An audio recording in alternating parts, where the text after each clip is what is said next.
In today's video, I'm going to teach you how to create Google Forms with multiple pages, 5 minutes. First, open Google Drive. This is the easiest place to start a new form and keep it organized with the rest of your files.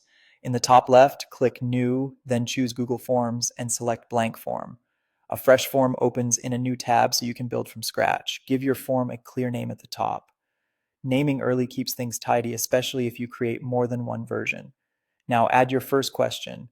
For something like full name, change the question type to short answer and turn on required. This ensures you collect essential details every time. Add another question using the plus icon.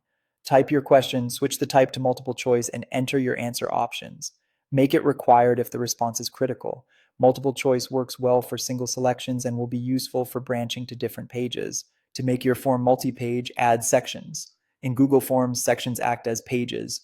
Click Add Section to create your next page, give it a helpful title or description, and then add a question to this section. Again, choose multiple choice if respondents should pick only one option, and add the relevant choices. If a question needs more than one selection, switch the type to checkboxes so respondents can choose multiple answers. Create another section as needed to represent each page of your form. Add your questions, select the appropriate type, and fill in the options. Keeping one topic per section makes the form easier to read and helps with navigation. Now set up branching so answers send people to the right page. Go back to the earlier multiple choice question and turn on Go to section based on answer. For each option, choose where respondents should go next. If you want the default behavior, keep Continue to next section.